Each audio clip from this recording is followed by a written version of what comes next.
Step into the Gardener's Lodge with me, Mykal. Let's explore the fascinating worlds of gardening, nature and ecology through conversations with experts, thought leaders, passionate enthusiasts and of course, some real good friends. All from the cosy heart of the lodge. Come on in. Today I'm joined by one of the world's leading rosarians, Michael Marriott. This is a man whose name is synonymous with modern roses. After 35 years working with David Austin roses, helping develop and popularise English roses, he has become one of the most trusted voices on growing with roses, designing with roses, and understanding roses. He has designed rose gardens across the world. Probably the most preeminent rose garden of his would be at the Royal Botanic Gardens in Kew and Queen Mary's Rose Garden. He is the vice president of the Plant Heritage Organisation as well as the Historic Roses Group. He's known for his practical, common sense, organic approach to rose gardening. And those two things don't usually sit together, roses and organic. Unlike a lot of gardeners, he makes rose gardening simple. I think you're going to like what he has to say. But before we get into it, let's hear Michael's answers to my 6 rapid fire questions. Are you ready? Favorite plant? Well, it's got to be the rose, really, isn't it? Favorite way to connect with nature? Just get out there and walk around and have a jolly good look and see what's going on at all levels, from treetops down to the ground level. What's the most beautiful garden or natural landscape that you've ever visited? I was very fortunate. I went to New Zealand a couple of years ago, and I went to this most amazing garden that I'd seen on Instagram, and I must go and visit it. So it's called Fisherman's Bay, and it's I know it, yes. I mean, the garden itself is just absolutely superb, and then the setting right by the coast, it's just magical, absolutely. It's magical. quite And epic, the isn't owners, it? Favorite garden tool? Cobra Head, absolutely brilliant tool. I'll have to look that one up. If you could be one, would you be a plant or an animal? Oh gosh, definitely a plant. Finally, when you're looking for reliable research on anything garden related, where do you go for trusted advice? The specialist nursery that grows that group of plants.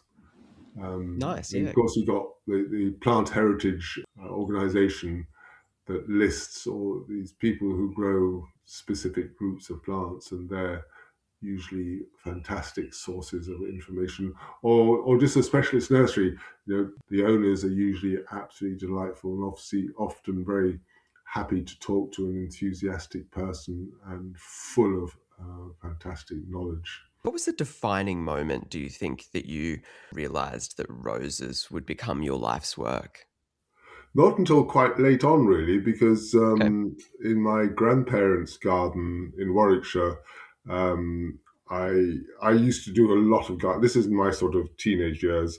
I used to do practically all of the gardening there. I was so keen on it, and but I remember at the front of the house there was these sort of classic 2 oval beds planted with roses, and it was awful situation because I think I think it was on the west side of the house, but then shaded by a great big yew tree. But they were, sort of classic, I don't know, 30s or 40s, 50s hybrid tea type things that demanded to be sprayed on a regular basis to be kept healthy. And they were probably well past their sell-by date as well. They're probably been in the ground for, 20, 30, 40 years or something like that. Yeah. And so these things used to produce the odd bloom on the end of leafless sticks. And so, and then there was sort of ancient old climbers going up rusty old scaffolding poles and things like that. So I regarded those, well, I didn't regard them at all. I thought they were just not worthy of a second glance at all. So I concentrated very much more on, I love growing vegetables and fruit and things like rock gardens and things like that. So yeah, roses didn't, it wasn't until I started really working for David Austin's, I think that was 84, 85, something like that, that Okay. I suddenly realized, gosh, yes, roses are the most amazing plants. And you ended up working there for about 35 years, is that right? Yes, yeah. I mean, the great thing about working there, I was very fortunate. I joined at exactly the right time in terms of the progress of the nursery. So, the three fantastic roses had just been introduced a year before, Mary Rose Heritage and Graham Thomas, and so it changed fairly rapidly, from being a fairly small, unknown nursery, or only known to a select few who were keen on old roses and these English roses. So it changed fairly quickly into a sort of rapidly expanding roses, where people from literally around the world wanted to come and talk to David Austin and see his English roses. And because he wasn't terribly keen on meeting people and talking to them, but I was very happy to talk to the world's press and nurserymen and gardeners and garden owners and things like that. So I sort of changed from initially being very much of a working nursery manager, where I spent 90% of my time out in the field with everybody else, to somebody who spent all my time sort of, well, I suppose, promoting the roses and talking to various people, and been going around the world to promote them. So it changed. That was a great thing. It changed year by year.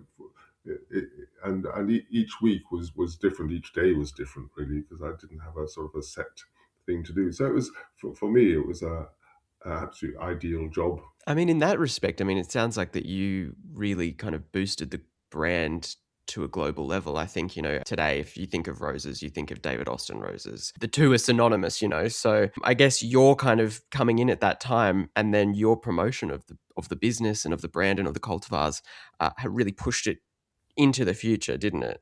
Yes, I suppose so. I mean, yeah, at the time it didn't. I just sort of.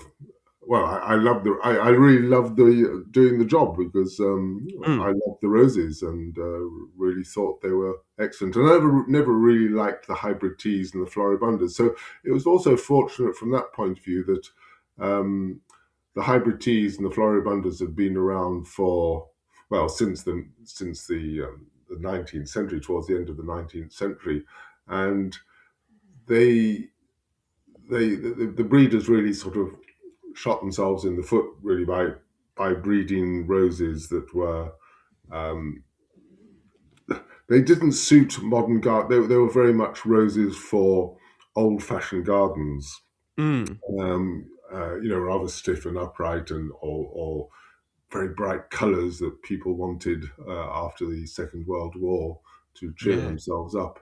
And so the English roses came at just the right time in terms of the history of the rose, because people wanted something that was different, not so brightly coloured, a different shape of flower to the hybrid tea, and something that could just be incorporated into the garden, not as a rose garden. Rose gardens can be very beautiful, but they come with a lot of potential problems. So that's right. Yeah. yeah, they came at just the right time from that point of view. Do you have a sunny space in your garden that you just don't know what to do with? Well, I have a treat for you. A free perennial garden design that you can download right now. It's full of colour and year-round interest, and the best part is that it's pollinator and wildlife attracting. It's been designed with the UK climate in mind, but I know I've got listeners across the globe. So if you're in the southern states of Australia or the northern part of the US, this is the design for you. You can download your free perennial garden design, as well as my free Australian native garden design, at the link in the description. What do you think was so revolutionary about the English rose at the time? Because, well, the shape of flower is completely different. I mean, people think about the English roses, the David Austin. In England, they're called the English roses. In most other parts of the world, because roses from the UK can just be called English roses. So in Yeah. other parts of the world, they're called David Austin varieties, or just Austin varieties. Um, but they were just so people think of them as being very double, with sort of over 100 petals. But Mm. in fact, David Austin loved all sorts of roses, all shapes and sizes of flowers and bushes as well, and climbers as well. So uh, it's wrong to think of the Austin varieties as just the very fully double ones. So, uh, and nowadays there's more emphasis on the fully double ones, but it's certainly in the early days when he introduced 5 or 6 varieties every year, there was at least one or two either single or semi-double ones, and I think that's very important because roses aren't. It gets very boring if you just think of a rose as being a certain shape, as the flower Yeah. being a certain shape. And that was the problem with the hybrid tea, because the hybrid tea is very much that high pointed center. There's Mm. only so much variation you can do. I mean, any variation you can do to a certain extent. I'm being a bit narrow minded here. Is color. And so if you have nothing but very fully double flowers, as in the Austin varieties, which are very beautiful, then again you're sort of you're pushing yourselves into a corner, and the only variation you can get then is color. And so it's very important that roses are seen to be a really variable bunch of plants. You can get everything from 5 petals through all the semi-doubles to the fully double ones, and then in the fully double ones you can get different shapes of flowers, and then of course you can get some which are short, some are medium height, some are tall. Different habits, and then you go on to the climbers as well. So they're a hugely variable group of plants that well worth exploring. What was it like working with David? He was very single-minded, and Okay. quite rightly so, to make his idea of the rosa breeding his English roses a success. The nursery itself had to be a success to make money, because breeding roses is a hugely expensive business. Vast amounts of money are spent on it. Um, and so, as the years went on, and so you had me, and then various other people started to join the company to help with running the business. So he became more and more single-minded in the breeding of the roses. Okay. And so if being nursery manager, I would go in the morning, and I'd have an idea of what I would do that day with the various people, the workforce who work outside. And but sometimes he would, I'd get them going, and then he'd come out and said, "No, I want this doing to my breeding roses." And now and again, I'd try to argue the point. I think the growing crop, the commercial crop needs this doing. No, I want this doing. So in the end, I stopped arguing and just say, okay. And you can see why, because he was just so totally passionate about the breeding side of it, that to him was all that was important. Yeah. And of course, as I say, if it wasn't for the English roses, then either the nursery wouldn't exist, or it would still be a very small nursery growing a small number of roses in a small selection. So yeah, so he could be very difficult to work with, but he's a fascinating man. He was very, very widely read. If Mm. you went into his sitting room where he sat most of the time, there would be a huge uh, thousands, well, I suppose hundreds, thousands bookshelves behind him, filled with books covering a huge range of different subjects. Obviously, a lot on gardening, but then biographies and history and poetry as well. And he actually wrote a, a book of poetry himself.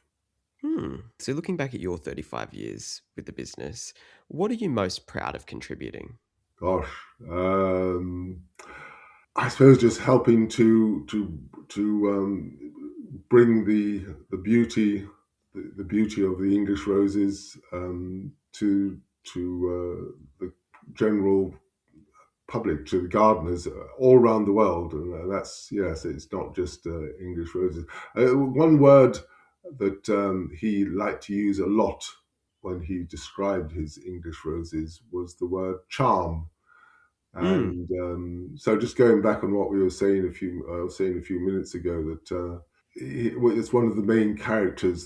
There's a lot of the hybrid teas and floribundas in the very early days. The hybrid teas did have charm, but as the breeding progressed, and they became rather stiff, stylized sort of plants, and so they lost their charm. And I think it's very important that roses, well, I think it's very important that all plants should have charm, whatever it is, Yeah. whether it's an annual or perennial.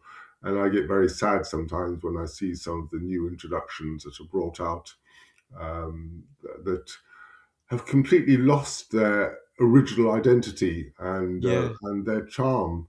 And it's always one example I like to give is I like my antirrhinums, my snapdragons, to look like snapdragons. I don't want them to look like some sort of amorphous flower, which Yeah. may be very colourful and produce flowers for a long time. But they've just lost that essential character Something of a little bit snapdragons. unnatural, I suppose, isn't there? Well, absolutely. Yeah. I mean, you've got such a huge variety of different plants in the world. Why try and make them something that they're not? Um, Exactly. Yeah. yeah. And then when you lose things like fragrance, fragrance, especially in roses, but in so many plants, fragrance is such an important character that it's criminal, really, to breed fragrance out of it for the benefit of something else. Yeah, well, that's right. I mean, we're gonna go deep into fragrance in a few minutes, but, could you explain, I suppose, what is charm then? What is it's As obviously subjective, but is it just something Yeah, you know when you see it or absolutely. I mean, he said that himself. It's something that you can, when he was trying to decide what rose to introduce, because every year he was producing 150,000 different seedlings, each one wow. unique. That's every year he'd be doing that, and he'd have this task of gradually whittling those down to, just one or two or three uh, varieties that were introduced at the end of the day. And so he, the reason you do that, because a lot of the roses obviously are not at all disease resistant, or just Mm. not beautiful, or don't flower very well, or whatever. Um, then there's quite a few which are flower well and are very healthy and have fragrance. But then the final characteristic is this word charm, and as he said himself, it's something that you can very easily recognize, but actually it's very difficult to put into words. You can't. It's very Yeah. difficult to say, well, why has that rose got charm and that one hasn't? So it's the way the flowers hang on the stem, the way the stamens exposed in the middle, the subtle color, or maybe color change as well, of the petals. It's how long they last, how well they die, how well the petals die, uh, the shape of the whole bush. It's a whole catalogue of different characters that help to create that impression of charm. It's kind of quite an interesting thing to theorize over. What is the Yes. process that though from a seedling, how long does it take for that, once it's selected to go all the way to market around the Well, world? the selection progress, selection is a gradual process spread over 10 years. So Wow. initially you'll have, say, 150,000 seedlings, and you go through and select maybe a couple of thousand out of those. These are in the greenhouses. The first, because when you sow them, they will flower amazingly. They flower that first year, and they're all in raised beds in the greenhouse. And so you go through every day trying to select those that have beautiful flowers. You can't tell anything about how healthy it's going to be, or how well it's going to. They're going to repeat flower. If it flowers in the first year in the greenhouse, it's going to repeat flower. And because of Okay. the parents he used, you knew that every single one was going to be repeat flowering. Um, so yeah, so you initially select maybe a couple of thousand to be budded out into the field, and then they would flower the following year, and you'd out of those you'd watch them for a year or two, and select a few hundred out of those to go on to the next stage, and then go on to look at those again, and you so gradually you're whittling down the number of selections from the initial thousands to just maybe 20 or 30 or something like that, and all the time you're increasing the number of plants per selection. So each of those 150,000 plants in the greenhouse is genetically unique. Yeah. Um, they may be very, very similar, but they are genetically unique. And then as you bud them, which is another word for grafting, basically, then you're making that into a clone. So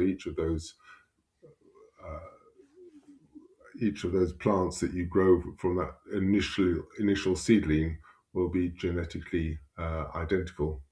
And then, so at the end of the 10 years or so, you make your final choice. And so recently they've only been introducing one or two per year. And by that time, they would have gone from that initial one plant to maybe 10, 15, 20,000 plants ready for sale. It's amazing, isn't it? I mean, it's such like a in-depth process, and I suppose you're then looking at pest and disease resistance, and Yeah. of course, you know, the appeal to a lot of people is the fragrance, as you were mentioning before. You Yes, work and with fragrance is it's something that I'm particularly passionate about, and yeah. uh, I'm I was very lucky because I David Austin had this idea, a brilliant idea to because the average person's nose is very limited. You can say, oh yes, that's fragrant, and that's got a light fragrance, that's got a strong fragrance, or that's got no fragrance. But trying to describe it is really difficult. And so he had this excellent idea to try and find a nose, somebody who could identify fragrances. And so we found this lovely chap called Robert Calkin, Mm. and he was a nose. He used to work for Yardley's, and I had this dreadful job of having to walk around all day long with him, going around smelling roses, and Oh, no. and yeah, we became very good friends. He was a lovely chap, and amazing how he could just give pick a rose, give a sniff or two, and say, oh yes, well this has got old rose, but then it's got a bit of fruit in it, maybe some damson and maybe blackberry in there. Oh, and also there's just God. in the background there's a little bit of myrrh as well, and so that to me that was absolutely fascinating. It opened up my nose, if you like, to fragrances throughout the garden. So I'm now a passionate sniffer of flowers, Probably helped just you to see develop what's your nose a there. bit. And it's I always like to find. Well, I often find things. Oh gosh, I didn't realize that was fragrant. So I I always encourage people to try and sniff whatever flower. It might be nothing there at all, but on the other hand, you might be totally surprised about what a wonderful fragrance there is there. Well, that's it, and I mean, I have not got a great sense of smell, I must admit, but I will often use this even the scent of a crushed leaf to, ID something and be like, smells a bit like this, so it's probably a part of this you know what I mean? So Yeah. scent is very important. So Robert Colkin actually developed the scent classification system for David Austin roses. Well, Uh, yeah, I mean, yes, basically, I think other rose companies, other people have tried to describe them as if they mm, were perfumes with high notes and middle notes and low notes. And I think to the average person, y- I can't relate to that, and I think you have to be a bit of no, a sort of professional perfumer. But Robert Calkin had this. He just said, well, because all fragrances are relatable. There's very few basic fragrances, and so the old rose fragrance is a basic fragrance. But then when you say, well, this rose has got a fruity fragrance, you say, well, it's got a fruity fragrance, but it smells like apples, or it smells like guavas or lychees. So you're relating it to something else, and you can then relate to that. And also roses, of course, are uh, particularly fascinating from that point of view because they're second to the tropical epiphytic orchids in Mm. terms of variety. And so in the rose world, you got your five basic sorts. You got the old rose, fruit, myrrh, tea, and musk. Did I say five there? I can't remember. I think so. Yes, I think you did. And so you get some roses which are absolutely pure musk or pure myrrh or whatever, but a Mm. lot of them have mostly old rose, but the addition of a bit of fruit or a bit of tea or something like that. What's your So, favorite? well, all of them really. I mean, it's yeah, yeah, they're all delicious. I mean, some people find the myrrh fragrance challenging. To them, it Okay. smells a bit like hospitals and antiseptic creams and things like that. But and it Yeah. sometimes, I admit, it can be a bit overpowering. So in some varieties, on a specific day, it can be very strong and, as I say, almost overpowering. But in the more subtle varieties, then it's absolutely delicious. I'm a bit of a tea fanatic, and so I do like the tea fragrance because it's meant to smell like a freshly opened packet of China tea leaves, and that's my favorite tea is black China tea. So, Oh, lovely. but then the old Nice. rose fragrances, I remember smelling rose out. I was in Italy, was it last year or the year before, leading a rose tour, and went to a rose garden up in the hills, not too far from Rome, in Perugia, and came across a rose called Catrasaison, which is the only old rose that does repeat flower. And Mm. the fragrance from that was just, oh, yeah, just absolutely fantastic. And then you can see um, uh, why that is why people make the rose oil out of that for inclusion in the top perfumes, things like Chanel Yeah. No. 5 and things like that. It's that you only need a tiny little bit, but it's just so alluring, so delicious that wonderful, wonderful. It is. I've actually got a little essential oil of some old roses. It is intoxicating. It's very nice. Yeah. It's lovely. 2026 is upon us, and I have limited spaces open for my garden coaching and consultation sessions. Whether you're looking for help with plant identification, advice on care and maintenance, or tips for improving your soil and plant nutrition, I'm here to help. As a garden designer, I'll help you think creatively about your outdoor space, offering tools and ideas to give you a fresh perspective on your garden projects. My coaching and consultation sessions can happen right in your garden if you live in the UK, or online if you're anywhere else in the world. My goal is to meet you where you are and support your unique garden journey. Whether you're just starting out, looking to refine your skills, or simply need a second opinion or someone just to bounce ideas off, you have found your space. Head to the link in this episode description or shoot me an email at hello@thegardenerslodge.co.uk. All right, but let's switch gears a little bit.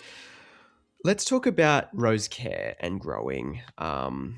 What are the biggest mistakes that beginners make when it comes to roses?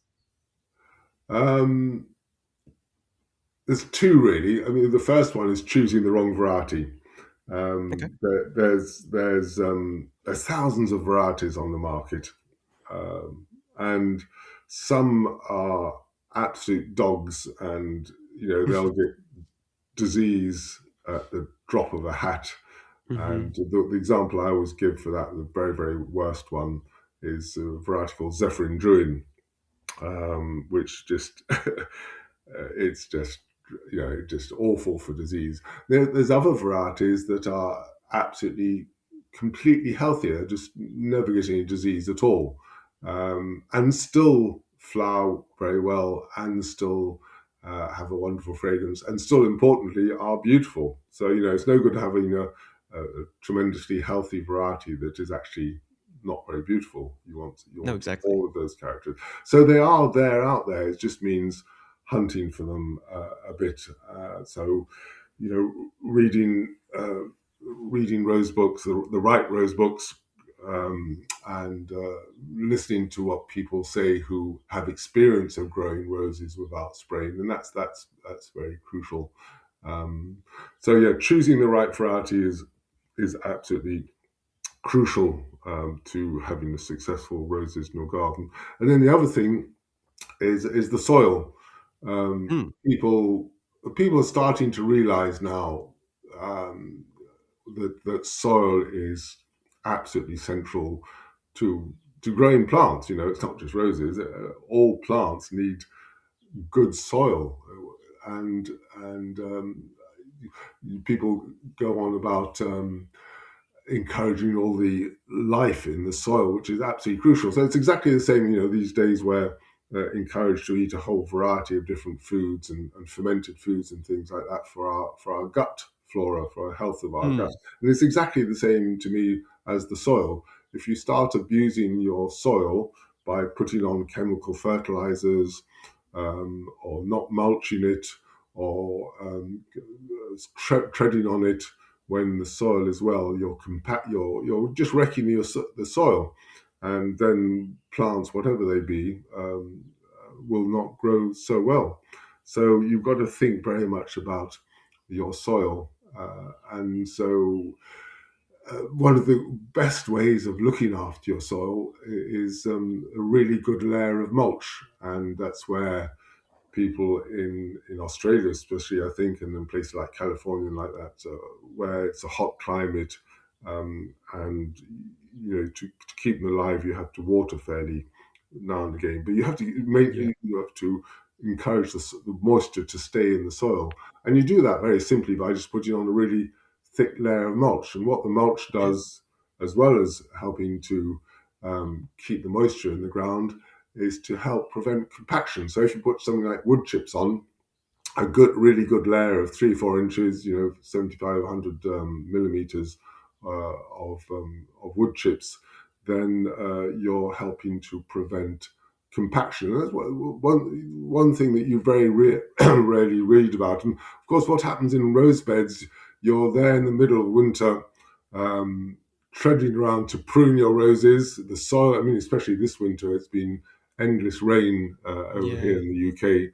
So you're trampling around on the soil, you're compacting it like mad. If there's no mulch, that's absolutely wrecking the soil. And then during this summer, you're in there deadheading as well, and you're going there weeding and things like that.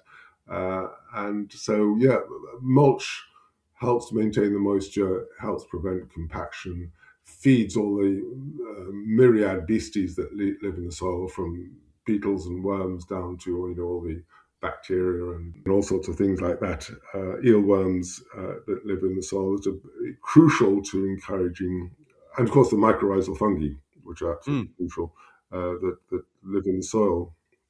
One thing that I'd say, with obviously being an Australian, we use mulch heavily, Yeah, is particularly when it comes to feeding the soil, if because it is feeding the soil as it breaks down, is to every year or so actually change the variety of mulch or the species of wood chip that you're using in the garden, because obviously diversity breeds biodiversity.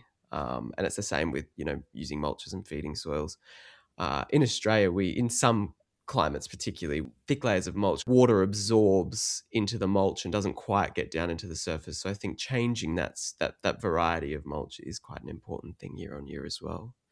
yeah, I Uh, hadn't thought of that actually. Yeah, it's a good point.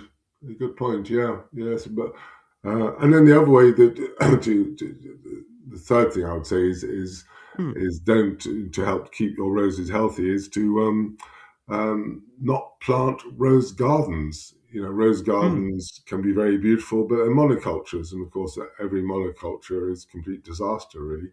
So, yeah. if you want to have roses in your garden, mix them up with other plants, and that's one of the great things about the English roses, the Austrian varieties, is that they are they look really beautiful mixed up with other plants, be they perennials, biennials, or annuals. And people often don't think about annuals, but actually you can get some really wonderful plant and color association of annuals with roses. And they have the advantage of having a fairly small root system. The challenge, like challenge with perennials and biennials, is that they have after they creep around, they spread like mad and have a big root system, which then competes with the roots of the roses for moisture and food. Yeah, annuals are very good from that point of view, and then you can change it from year to year.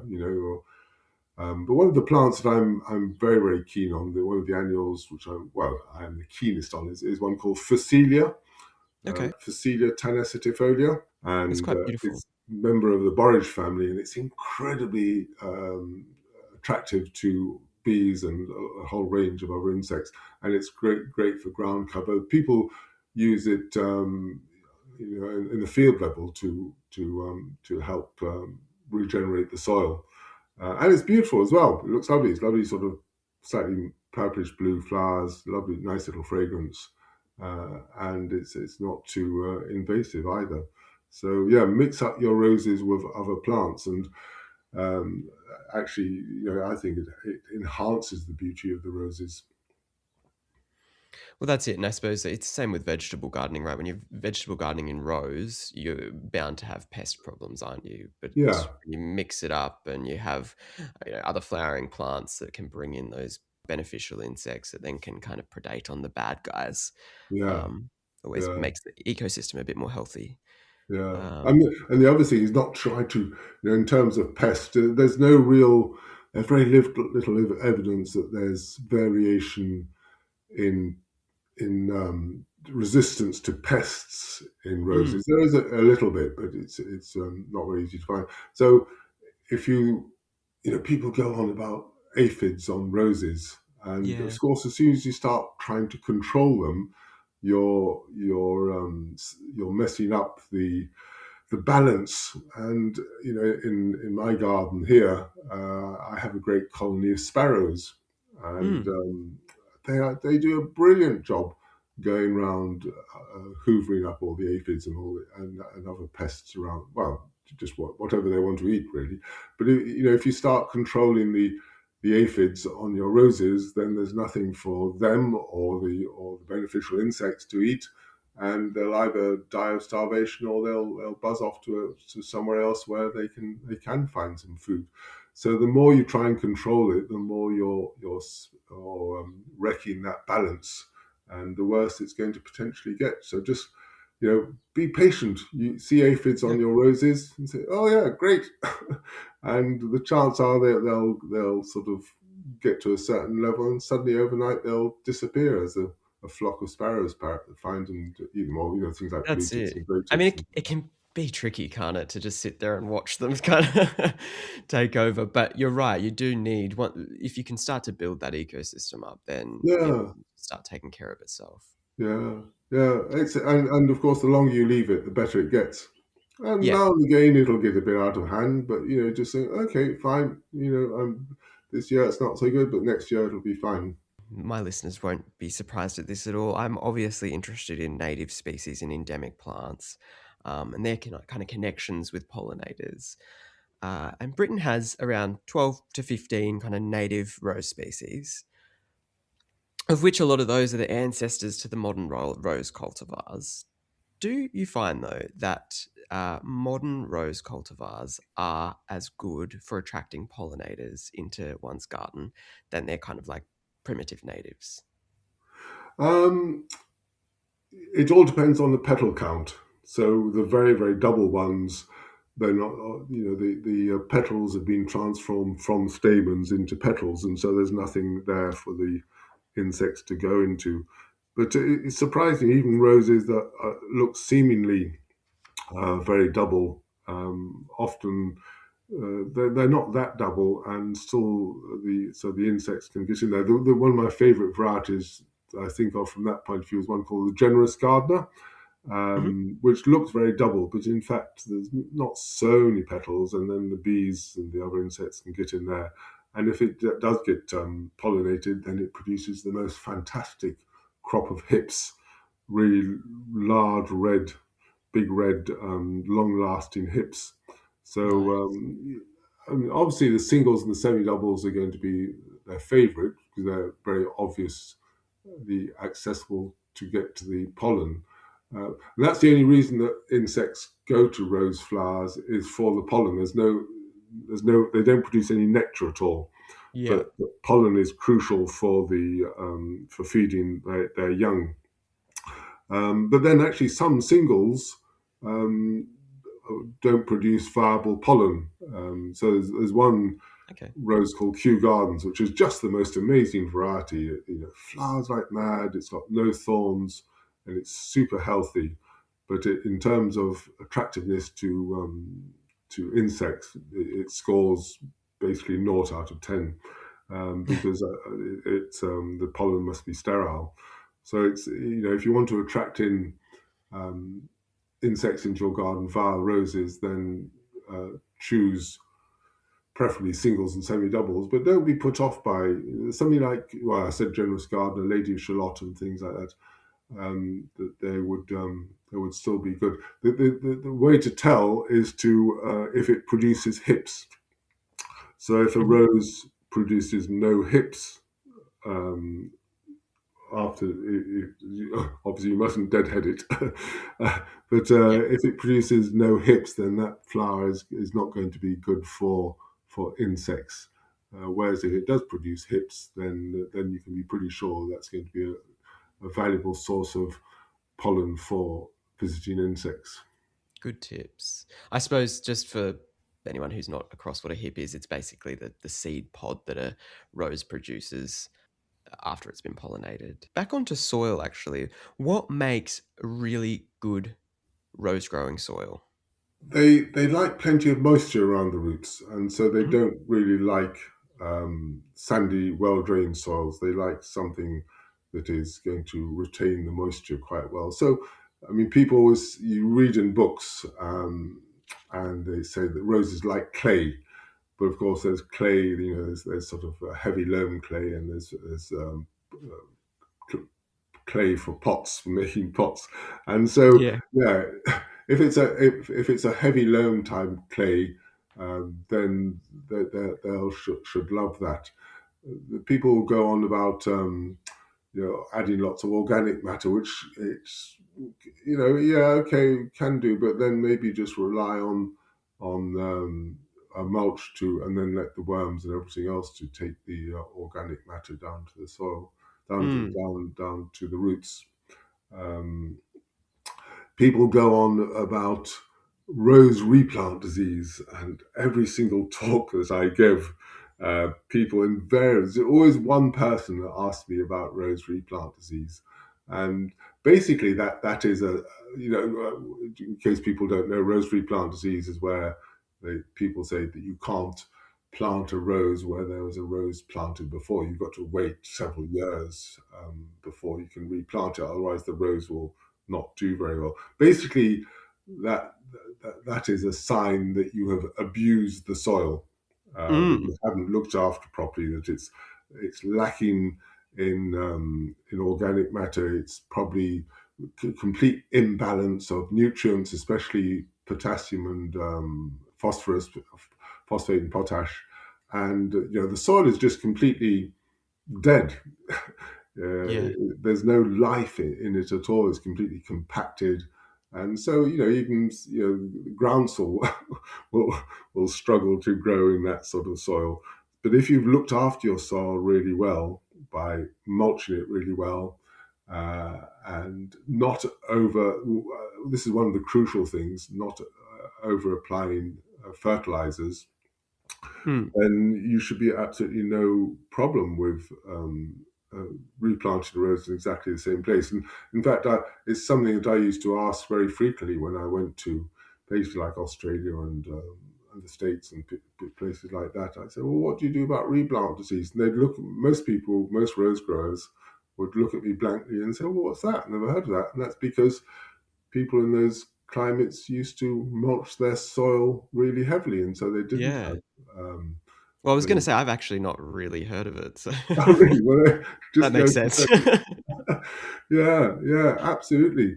Yeah, I mean, I did some work. I mean, all the time I worked at David Austin's, and since I've left there, I've done consultancy on rose gardens, big public rose gardens, or private ones. And one of the things I always ask them to do before I go there is do a soil analysis. And I think 99 times out of 100, it's come back that the phosphate and potash levels are absolutely sky high. Because one of the things that we're always told to do, we've got to fertilize our roses, we've got to fertilize our roses, you've got to put it Mm, on twice a year. And so you put it on this often artificial fertilizer on there, and people don't regard how much they put on. Oh, that rose is not looking very good, I'll put on a bit more. And so the phosphate and potash levels become absolutely sky high, and they take many, many years to reduce.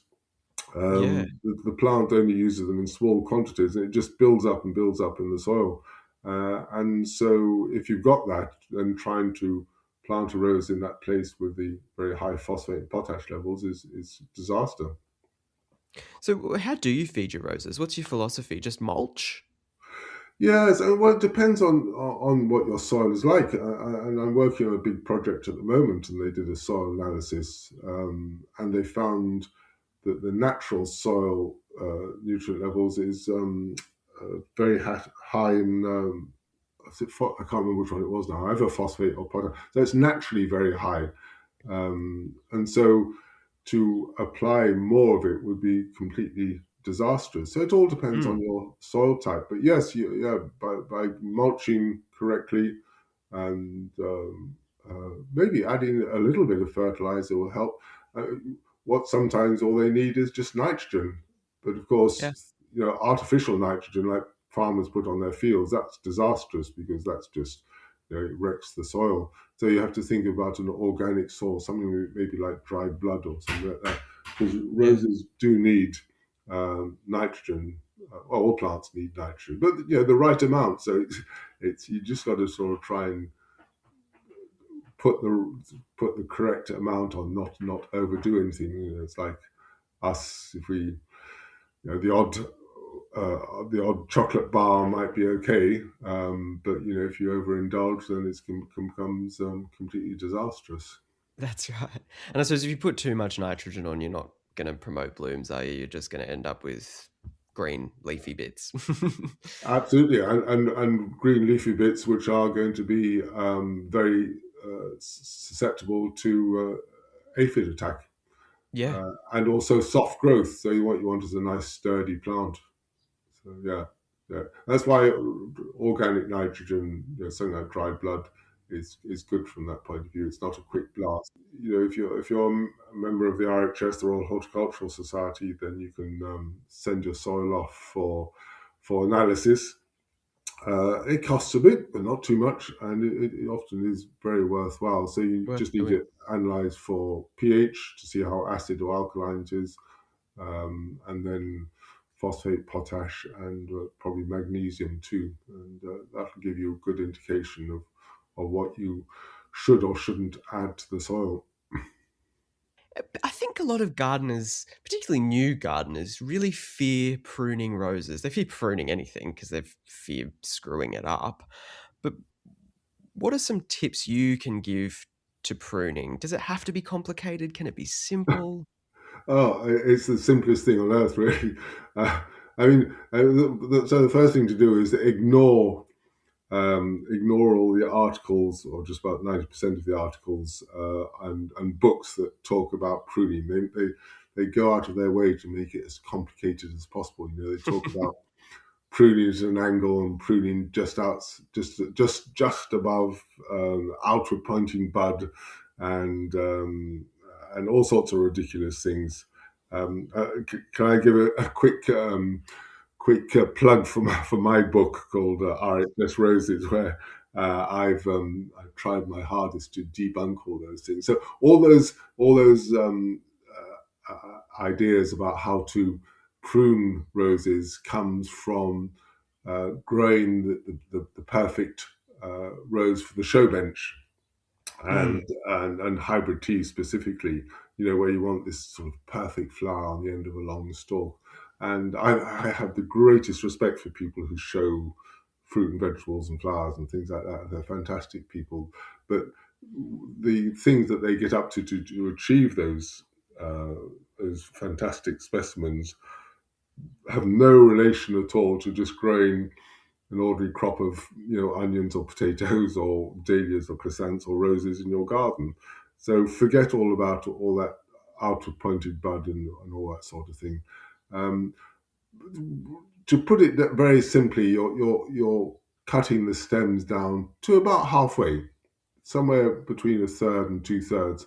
But you can adjust if you want your rose to grow a bit taller, then don't prune it so hard. If you want it to grow a bit Hmm. shorter, then prune it a bit harder. And And um, that's in the cooler months. so that's in midwinter in the Yeah. UK. We're talking about UK.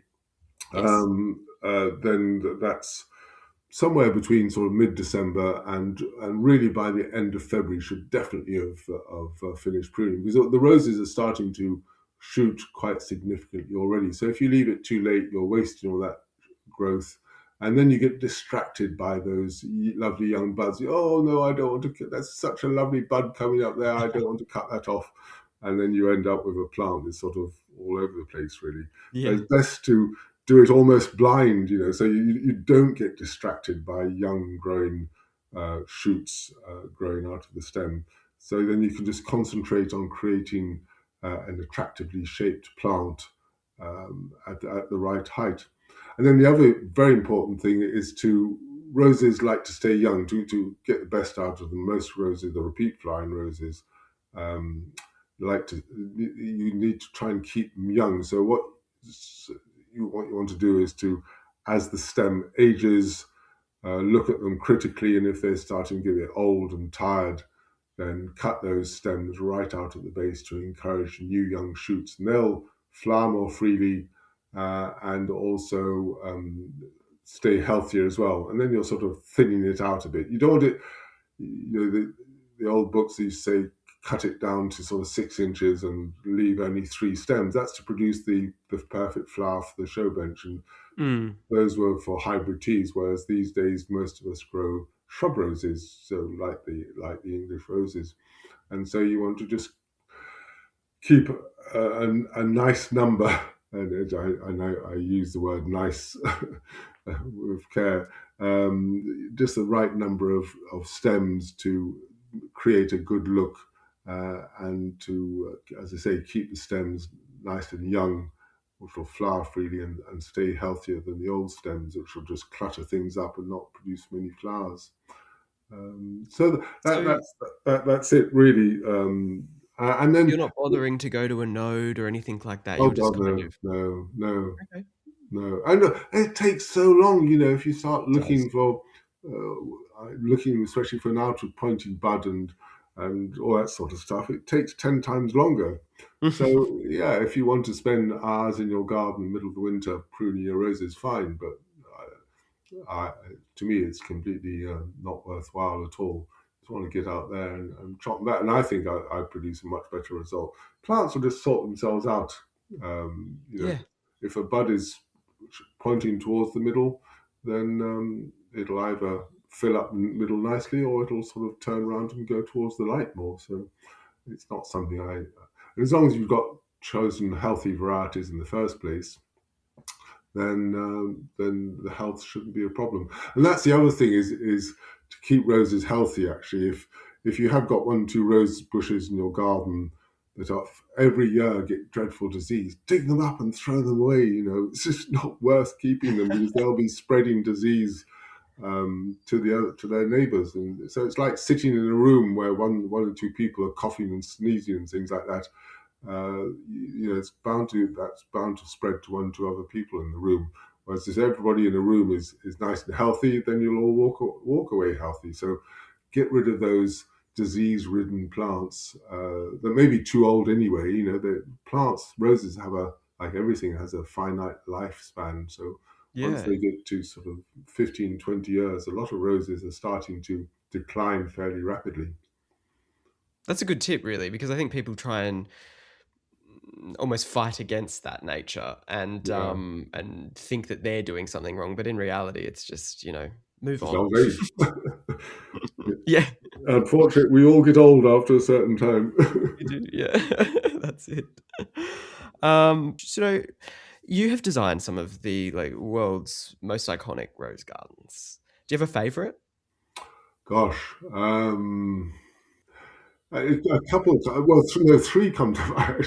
One, one is it goes completely against what I've all been saying this morning.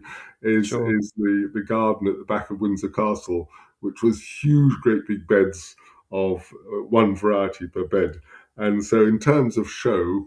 That was just totally amazing, but it goes against everything that I've said about monocultures and things like that. Yeah. The other garden, which is not dissimilar, actually, was in Japan near Osaka, which was rather different. That was a tremendous success. But in this country, the one that's been very good actually is up in north of England called Wynyard Hall, Hmm. Wynyard, and that's a lovely mix of roses and perennials. And yeah, that's really beautiful actually. Well worth a visit near Middlesbrough. It looked superb last time I was up there. Beautiful. And what do you think makes a rose border feel magical? A lovely mix of plants and lots of fragrance. Um, Mm. and so that's worth remembering when you choose the plants to go with the roses is to have something that flowers at the same time of the roses. It's no good having a rose flowering in June and then the perennial that is flowering next to it in flowering in July, because one of the great beauties of it is having them flower at the same time. And that's the advantage of annuals. They tend to flower for much longer than most perennials. So yeah, just having that beautiful association.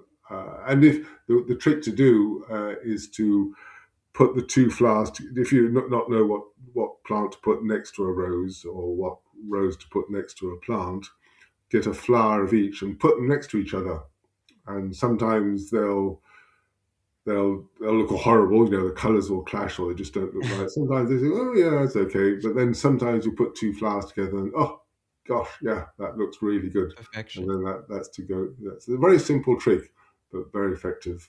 And then of course fragrance. If you can go around and sniff roses, and then so the other trick is to have your most fragrant roses where they're very easily accessible to the nose. It's no good if they're tucked away at the back of the board and you've got to fight your way through to smell them. You have them easily accessible, even if it means um, having something seemingly is too tall at the front. As long as you plant it far enough away from the edge of the border, you don't get attacked every time you walk past. Yeah. Then it should be absolutely fine. What about roses for small spaces? Yeah, there's roses to fit every size of garden. You know, there's those roses that you buy from your supermarket Oh or God, a yeah. petrol station or something like that. And I used to be very dismissive of those. But actually, if you look at them carefully, some of them have the most beautiful little flowers. And if you look after them right, they should last for quite a long time. You know, and if they don't, well, it doesn't matter too much. But yeah, I some suppose of the those problem is a lot of tiny, those are tiny sort of ones. sold as indoor plants, aren't they? Absolutely, yeah, yeah, and yeah, they won't be very happy inside. But No. in a window box or something like that, or in a raised bed, they can be really nice, really pretty. Nice. Yeah, so and you can get ones that only grow 18 inches, 2 feet tall, 50, 60 centimeters tall or something like that. So there's, and then you got, of course, you got the other extreme where you got ramblers that grow up 20 meters up into trees. So Yeah. there's a rose to fit every situation in the garden, and that's an absolute crucial rule in all aspects of garden, really. But I think especially in roses, people they want a climber to cover their 6 foot wall or fence, and so they want, I want it to cover it quickly, so they plant something that grows vigorously. And of course, it gets up to 2 meters by the end of the season. But then, its genes say it's got to go up to 15 meters, so it carries on going and becomes an absolute menace. So be patient, choose a plant that is right for that situation, and then you'll be much more satisfied with the end result, and you won't have to In the fight long with run. it at all. Uh, you're known, and I imagine in your book, the RHS Roses book, it's all about practical, common sense gardening. What does that mean in practice? Think like a plant. What does a plant want? Where does it want to grow? What does it like and not like? I think I have that. I think I've always had that. I've always thought like a plant, and to me, it's absolutely obvious, but maybe not to everybody. But it's just, yeah, trying to think. And one of the great things, of course, is seeing how plants grow in the wild. That's always very valuable, isn't it? So that's Mm. if you're trying to grow something in your garden and in completely the wrong place, when you realize when you go to see it growing in the wild, and you see it growing absolutely superb. And then to kind of replicate that yourself, I suppose, or to Yeah, realize if you, maybe or I've to got the have wrong that in species. mind, and yeah, and then just, yes, it's no good having a plant that looks miserable in your garden, is it? It's just No. it's depressing, really. So yeah, try and roses are eminently movable. So even if the rose has been in the ground for several years, it's actually quite easy to dig them up and move them to a different situation. And that's true of practically any plants, all plants in the garden, really. Most plants are eminently movable. Well, plants fight for life, don't they?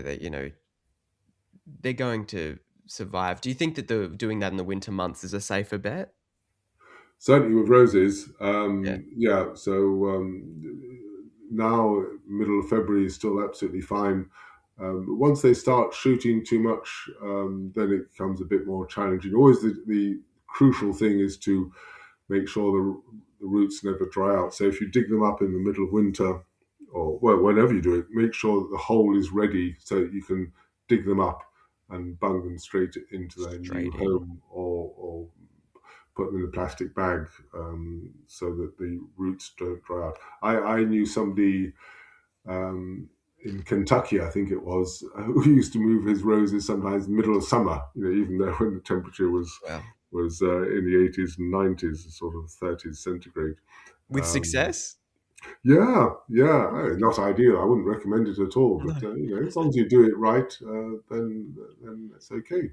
So what we'd have to do then is to chop the shoots down to sort of 15, 20 centimeters or something like that, Mm. and so that it's got lost most of its leaves, and then make sure it never dries out. Maybe give it a soaking before you plant it, and then plant it straight away and give it a good watering. Maybe give it some shade. But yeah, it's not, maybe if you're moving house, you want to take a favourite rose with you. It's something worth considering, but otherwise not. And that's the other thing: is much better to plant a bare root. If you're buying new roses in your garden, always go for bare root roses rather than containerized roses. You're going to get a much wider choice of roses, a wider choice of varieties. They're cheaper. They're much more environmentally friendly in terms of not Mm. requiring a pot or several liters of compost, and then taking up a lot of space in a lorry for transport to your to your house. And also, crucially, they'll establish a lot better if you buy a rose in the middle of the summer covered in leaves. It's got a very restricted root system. Trying to establish that when it's hot and dry, it's a real challenge for the plant. So that'll suffer from stress, and then it won't flower so well and get more disease. Whereas if you plant a bare root rose, it'll the roots and the shoots will gradually grow in unison as the temperature rises, and it'll be much better as a result. That's So yeah, got a full don't be season to kind of settle itself instead of yeah, that's right. Don't fighting be against. tempted. Don't be tempted to buy a containerized rose, or plant generally. To try and Mm. buy bare root as much as you can. Thank you so much for joining me today. If you like the show, don't forget to hit the follow or subscribe button. Tell a friend or two, or maybe even give the show a 5-star rating and a review.